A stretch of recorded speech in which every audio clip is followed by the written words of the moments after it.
चुनावी संग्राम थम गईल बा। चुनाव के बाद अब नतीजा भी सामने आ गईल बा और नतीजन में एनडीए के प्रचंड बहुमत मिलल बा। नमस्कार, आप देखत हई खबर खास बा। हम आपके साथ है दीप्ति शाही सिंह।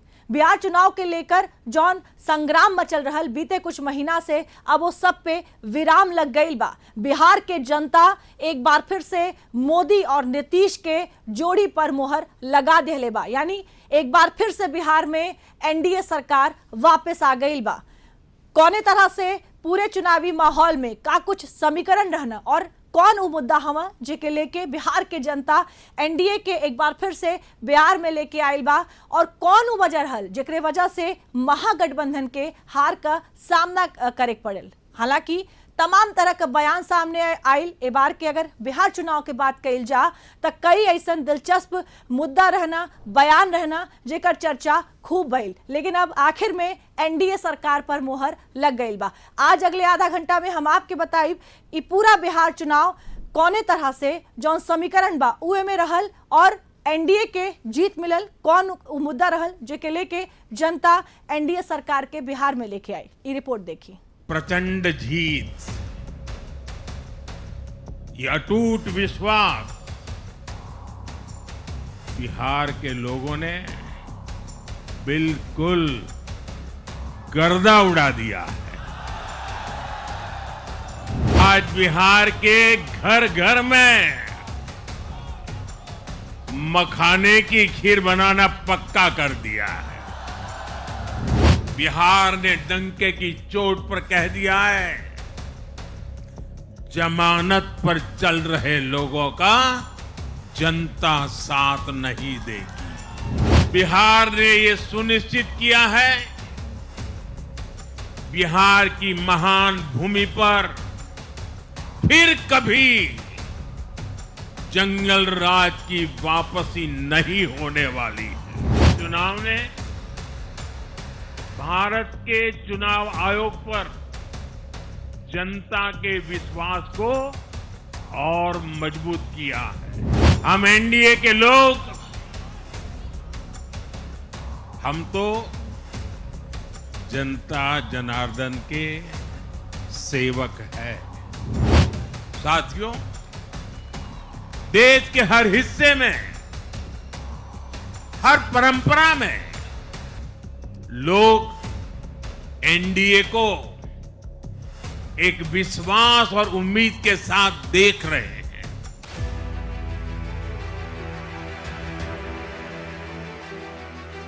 प्रधानमंत्री नरेंद्र मोदी के मुंह से ई जय घोष 2025 के सबसे बड़हन सियासी लड़ाई जितले के बाद निकलल बा। ए बार बिहार के विधानसभा चुनाव में एनडीए के जीत गर्दा उड़ा देहलस। कुल सीट रहल 243 और एनडीए 202 पर आपन परचम लहरौले बा। बिहार में विपक्ष चारों खाना चित हो गईल बा। ई जीत का मतलब केवल विपक्षी गठबंधन के धूल चटौले त नाई बा। ई जीत सब राजनीतिक समीकरण के पूरा तरह बदल देहले बा।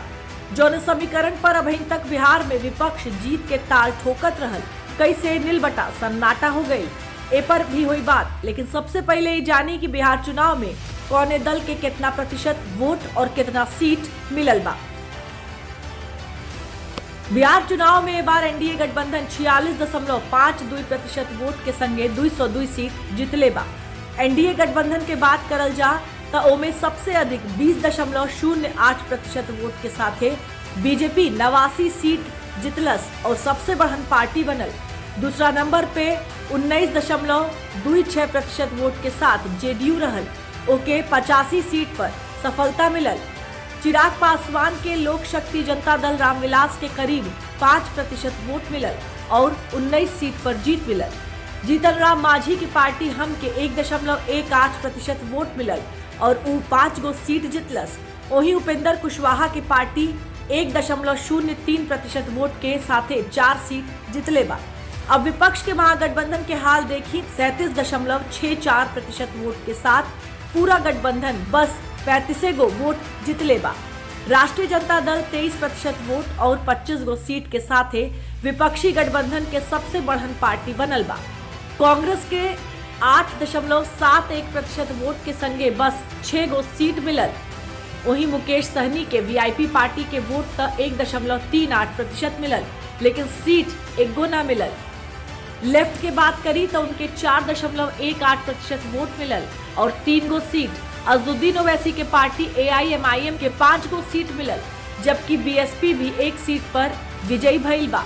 बिहार विधानसभा चुनाव के जनादेश से कई चीज खुल के सामने आ गई।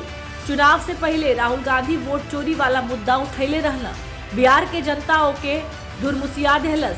बिहार के जनता साफ बता देहलस कि ओके पीएम मोदी पे भरोसा बा। अब प्रचंड जीत के बाद जब प्रधानमंत्री मोदी दिल्ली के बीजेपी मुख्यालय पहुंचला, तब लोकतंत्र पे हमला करे वाला ताकत के दुई टूक जवाब देहला। बिहार वो धरती है जिसने भारत को लोकतंत्र की जननी होने का गौरव दिया है। आज उसी धरती ने लोकतंत्र पर हमला करने वाली ताकतों को धूल चटाई है। झूठ हारता है, जनविश्वास जीतता है। बिहार ने डंके की चोट पर कह दिया है, जमानत पर चल रहे लोगों का जनता साथ नहीं देगी। पीएम मोदी एनडीए के प्रचंड जीत के भारत के लोकतंत्र पे भरोसा रखे वाला लोगन के जीतो बतौला और एक बार फिर मंचे से महागठबंधन के ऊ वाला कमजोर नस के दबा देहला। जॉन ए चुनाव में महागठबंधन खातिर गला में फसल सबसे बढ़न हड्डी साबित भइल रहल। जब मैं जंगल राज की बात करता था, कट्टा सरकार की बात करता था, तो आरजेडी के लोग कभी विरोध नहीं करते, लेकिन कांग्रेस वालों को बहुत चुभता था। अब बहुत मोदी क्या बोल रहे हैं, ऐसा क्या बोल रहे हैं। लेकिन आज मैं फिर कहना चाहता हूं, मैं कहूंगा अब वापस नहीं आएगी, अब वापस नहीं आएगी, अब वापस नहीं आएगी। प्रधानमंत्री मोदी जीत के बाद जब बोलना तो जंगल राज, SIR समेत कई मुद्दा पे विपक्ष के निशाना भी बनौले। बिहार में महागठबंधन अपने MY यानी मुसलमान और यादव के फॉर्मूला पर जीत का मंसूबा पालत रहल। जीत के बाद इस समीकरण ध्वस्त हो गई, लेकिन पीएम मोदी आपन ही अंदाज में MY समीकरण के महिला और यूथ से जोड़ना और दो वोटर के एनडीए के जीत के बड़ा आधार बतैला। बिहार में कुछ दलों ने तुष्टीकरण वाला MY माय फॉर्मूला बनाया था, पर आज की इस जीत ने एक नया सकारात्मक MY माय फॉर्मूला दिया है, और ये है महिला और यूथ। प्रधानमंत्री कोनो बात ऐसे ही नहीं बोले ना। जौन नौका MY समीकरण दहले बाटे ओकरे पीछे पूरा कारण बा, जौन बिहार में विधानसभा चुनाव के एनडीए के पक्ष में कैलस। बिहार देश के उन राज्यन में शामिल बा जहां सबसे ज्यादा युवा आबादी बा, और एनडीए के जीत से यह साफ हो गई कि ये बार चुनाव में युवा वोटर दशकन से चलत आवत रहल आरजेडी के MY फॉर्मूला से ऊपर उठ के विकास के नाम पर वोट देहले बाटे। बिहार के सीमांचल इलाका में सबसे अधिक मुसलमान आबादी बा, ओहू पे एनडीए दमदार प्रदर्शन कैलस। ये बात का सबूत बा कि ये बार बिहार जात पात धर्म फॉर्मूला सबसे ऊपर उठ के वोट देहले बा। सीमांचल में मुस्लिम बहुल किशनगंज, अररिया, कटिहार और पूर्णिया जिला में कुल 24 गो विधानसभा सीट बा। इनमें सबसे ज्यादा 7 गो बीजेपी जितलस, 5 जेडीयू, 2 LJP रामविलास और 5 गो AIMIM जितलस। महागठबंधन की बात करल जा तो कांग्रेस से 4 गो सीट मिलल, जबकि आरजेडी के बस एगो। इस सीमांचल के इलाका उहे बा जेके आरजेडी और कांग्रेस के गठजोड़ का मजबूत किला मानल जात रहल। लेकिन ए बार के चुनाव में जनता जनार्दन इकेला और जाति पाति के लेकर सबका भ्रम तोड़ दिहलस। ओवैसी ए इलाका में मुस्लिम वोट के एकजुट कैला और फिरो 5 गो सीट जितला। एकर फायदा बीजेपी और जेडीयू गठबंधन के मिलल। अगर 2020 के पिछला चुनाव से तुलना करी तो साफ हो जात बा कि सीमांचल महागठबंधन खातिर बहुते बढ़न झटका साबित भइल बा।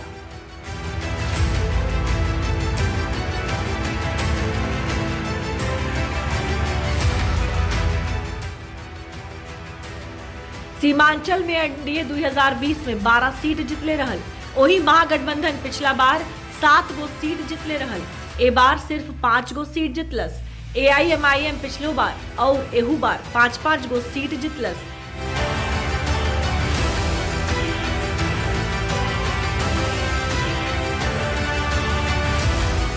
ए बार के बिहार चुनाव में कांग्रेस और आरजेडी दोनों अपन कोर वोटर के नहीं संभाल पैला। वही दूसरा तरफ एनडीए के मजबूत रणनीति और विकास के एजेंडा का जादू वोटरन के सर चढ़कर बोलस। सीमांचल के बाद पिछला बार चुनाव में एनडीए मगध और शाहाबाद क्षेत्र में बहुत बढ़िया प्रदर्शन नाई कैले रहल और इलाका में महागठबंधन बहुत मजबूत रहल अपना जातीय समीकरण के दम पर। लेकिन ए बार एनडीए के सटीक रणनीति से दशकों पुरान समीकरण भरभरा के गिर गए।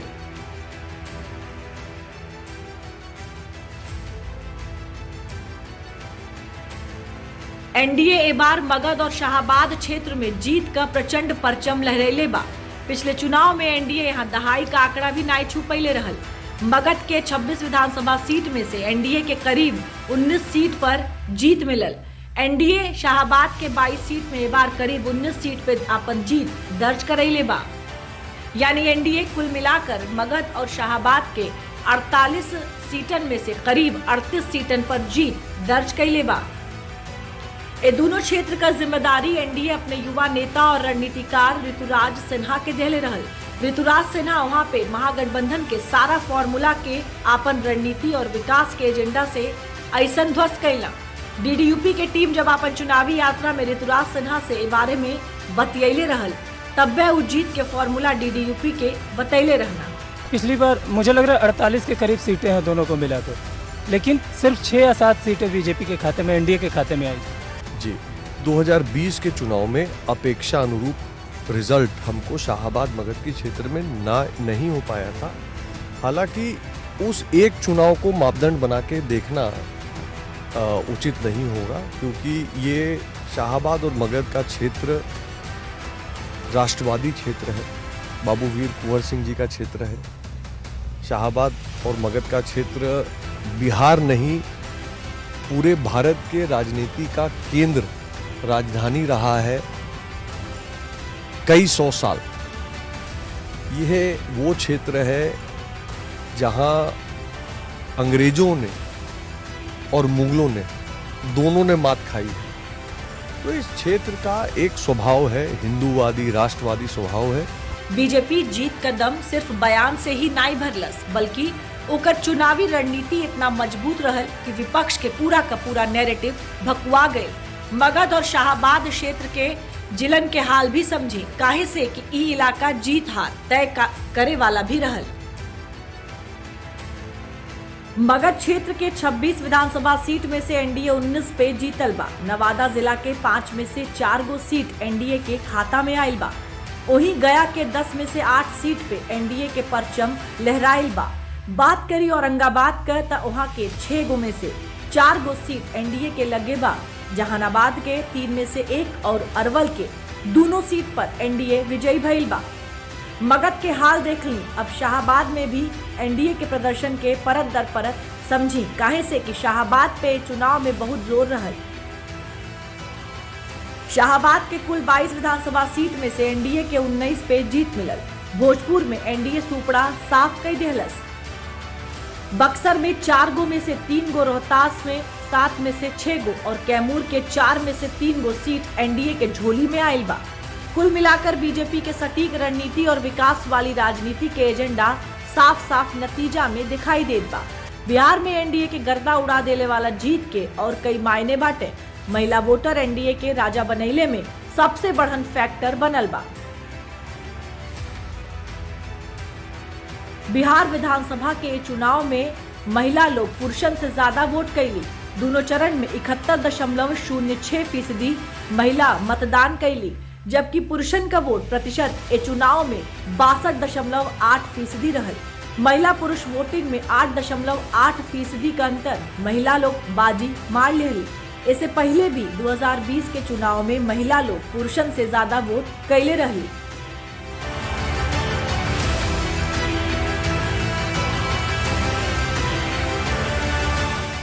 बिहार चुनाव में ये बार महिला लोग बम्पर वोट कैले रही। अब सवाल ही उठेला कि महिला वोटर के पहला पसंद एनडीए काहे हर बार बनेला। तो एकरा पीछे सरकार के वो योजना सब बा जिसे बिहार में महिला सिर्फ वोटर नहीं रह गई बा, अब वो शक्ति के आधार भी बन गई बाटी। बिहार में करीब 3.51 करोड़ महिला वोटर बाटी। इनमें करीब 1.34 करोड़ जीविका दीदी है, यानी करीब 40% महिला वोटर जीविका दीदी योजना से जुड़ल बाड़ी। महिला एनडीए के कोर वोट बैंक मानल जाली। एकर अंदाजा ये बात से लगायल जा सकेला कि 2020 में 2.08 करोड़ महिला वोट दिले रही। इनमें 38% वोट एनडीए के मिलल रहल। मानल जात बा कि ये बार 10,000 रुपया के मदद ए वोट बैंक के और मजबूत कर दिलस। एकरे अलावा सरकार आशा वर्कर के मिले वाला सैलरी 1,000 रुपया से 3,000 रुपया कर दिलस। ममता कार्यकर्ता के हर डिलीवरी पे मिले वाला पैसा 300 रुपया से 600 रुपया कर देवल गए। बिहार में 1 लाख आशा वर्कर, 5,000 आशा फैसिलिटेटर और 5,000 से ज्यादा ममता कार्यकर्ता बाटी। इस सब योजना के अलावा बिहार में शराबबंदी और जंगल राज भी बढ़न चुनावी मुद्दा रहल। विपक्ष वादा कैले रहल जब ओकर सरकार आई तब शराबबंदी हट जाई। ऐसे में महिला लोगन के फिर अतीत के खतरा दिखाई देवे लगल। 2005 से पहले महिला लोगन के बिहार में बहुत बुरा हाल रहल। यही के जंगल राज कहल जात रहल। ए मारे महिला वोटर विपक्ष के तमाम वादा और योजना के किनारे लगा देली और एनडीए के झूम के वोट देली। महिला सशक्तिकरण का समय है। महिलाएं इस बार जो है काफी बढ़ चढ़ करके हिस्सा ली, अपना मताधिकार का प्रयोग की, क्योंकि उसको कोई डिगा नहीं सकता है, क्योंकि उसको जो सुविधा मिला है हमारी बिहार की महिलाओं को, आज वो बिल्कुल अपना जो है कोई भी आ जाए कितना भी कुछ कह दे, यहाँ तक कि अपने हस्बैंड तक का बात वो नहीं मान सकती है, क्योंकि इतना नीतीश कुमार जी कर दिए हैं, इतना माननीय मुख्यमंत्री जी ने दे दिए हैं कि घर में अगर हालांकि सारे लोग सपोर्टर रहे, लेकिन अगर कोई पुरुष आके उसको कह भी देता कि दूसरे तरफ दो, तो महिला इस बार जल चुकी है और माननीय मुख्यमंत्री जी को बिल्कुल बढ़ चढ़ करके उन्होंने वोटिंग किया है। जो लाडली बहनों ने कमाल करके दिखाई है उनका भी मैं अभिनंदन करता हूँ। ये विकास को ही उन्होंने महत्व दिया है, समझ गए कि विकास का राज चालू रहेगा और लालू का राज, जंगल राज लोगों ने नकार दिया है। जब लालू राज था तब लोग 6 बजे के बाद बाहर नहीं निकल सकते थे, व्यापारी अपनी दुकानें बंद करते थे। जब मैं गया था वहाँ पर बिहार में प्रचार के लिए, तो लोग कहते थे वो तो ये 8-9 बजे 10-11 बजे तो छोड़ो, लेकिन 6 बजे के बाद कोई घूम नहीं सकता था, ऐसा जंगल राज था। पीएम मोदी के नेतृत्व में एनडीए पूरा देश में महिला के न सिर्फ शक्ति देत बा बल्कि रोजगार और महिला आधारित योजना भी लगातार लावत बा और ओकर लाभ भी सुनिश्चित करत बा। ऐसे महिला वोटरन के पूरा भरोसा एनडीए पे बा, जौन चुनाव दर चुनाव हर बार दिखाई भी देला।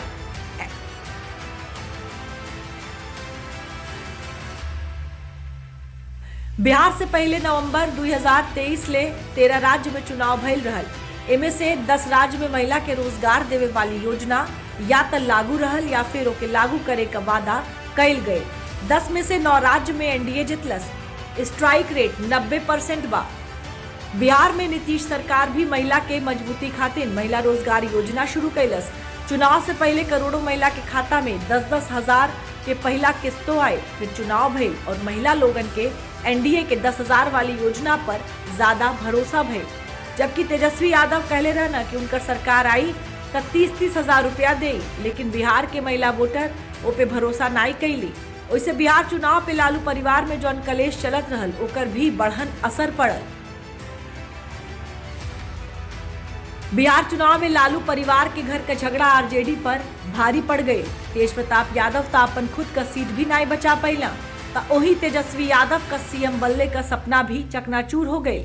कुछ ऐसा ही हाल 2017 में सपा का भी रहल, जब शिवपाल सिंह यादव के किनारे लगैले से अखिलेश के सत्ता गवाए के पड़ल रहल। बिहार चुनाव में आरजेडी का हाल बेहाल तब भइले कई।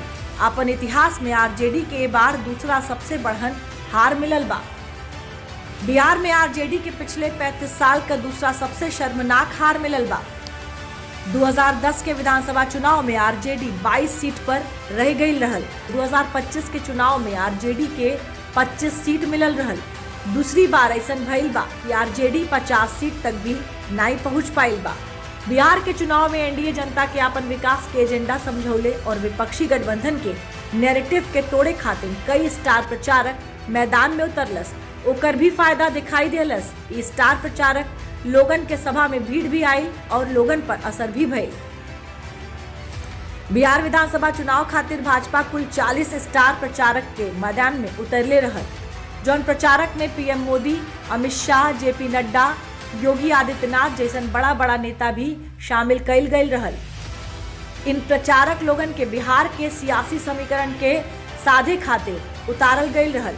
गांव देहात में भी लोगन के लुभैले खातिर भोजपुरी गायकन के उतारल गइल रहल, जिसमें भोजपुरी कलाकारन में पवन सिंह, निरहुआ, मनोज तिवारी और रवि किशन के भी प्रचारक के रूप में मैदान में उतारल गइल रहल। बिहार में एनडीए के प्रचंड जीत दिलौले में बढ़न फैक्टर पीएम मोदी और गृह मंत्री अमित शाह और ओ लोगन के रैली भी रहल। पीएम मोदी और गृह मंत्री अमित शाह के रैली से एनडीए के कितना फायदा पहुंचल ओके भी समझी। पीएम मोदी बिहार में कुल 16 रैली कईला और एनडीए के 97 सीट भी दिलैना। एमे 44 नई सीट बाटे। 2020 में ए सीटन पर एनडीए के 56 कैंडिडेट जीतल रहना। वहीं एनडीए के नेतावन में अमित शाह सबसे ज्यादा 88% स्ट्राइक रेट के साथ 125 सीट पर जीत दिलैना। अमित शाह बिहार में कुल 28 रैली कैले रहना और 141 सीटन के कवर कैला। पीएम मोदी और गृह मंत्री अमित शाह के संगे संगे यूपी के मुख्यमंत्री योगी आदित्यनाथ के जलवा भी बिहार में खूब चलल। सीएम योगी जौने जौने सीट पर प्रचार कैला उस सीटे पर एनडीए के स्ट्राइक रेट 80% से ज्यादा का रहल। सीएम योगी कुल 25 रैली के जरिए बिहार विधानसभा के 122 सीट कवर कैला, जिसमें 80% स्ट्राइक रेट के साथ एनडीए 98 सीट जीतलस। अपन रैली में सीएम योगी यूपी में चलत जीरो टॉलरेंस नीति, अपराध नियंत्रण और सुशासन के मॉडल के प्रमुखता से रखला और बिहार का लोग योगी मॉडल पर अपन मोहर लगैला। बिहार चुनाव खातिर एनडीए के लगे एक से बढ़कर एक स्टार प्रचारक रहले। सीएम योगी के अलावा मध्य प्रदेश के मुख्यमंत्री मोहन यादव भी बिहार में प्रचार कैला। अब बिहार में एनडीए सरकार के बनल तय हो गई बा, लेकिन मुख्यमंत्री के बनी के लेके मंथन चलत बा। सवाल यह बा कि नीतीश कुमार एक बार फिर बिहार के मुख्यमंत्री बनिया कि कोनो नया चेहरा बिहार के कमान संभाली। तो बिहार में एक बार फिर से एनडीए सरकार बन गई बा। एक और जहां एनडीए सरकार के सामने एक बार फिर से सुशासन और विकास के काम कैल खाती एक बड़ा चुनौती बिहार में बा, वहीं दूसरी ओर महागठबंधन खाती भी इस समय बा मंथन करे खाती, इस सोचे खाती कि आखिर कौन वजह है जिकरे वजह से बिहार में महागठबंधन के हार का सामना कैल पड़। काहे से कि अब आगे आने वाला समय में कई ऐसा राज्य बाणा, बंगाल के बात करी, यूपी के बात करी, जहां पर चुनाव होके वाला बा। जाहिर तौर पे सोचले का जरूरत बा और साथ ही साथ एनडीए खाती भी अब आगे आने वाले चुनाव में दिशा और दशा तय हो गई बा। आज के खबर खास बा में हमारे साथ है बस इतना ही। देश और दुनिया के बाकी खबर खाती आप देखत रही दूरदर्शन उत्तर प्रदेश।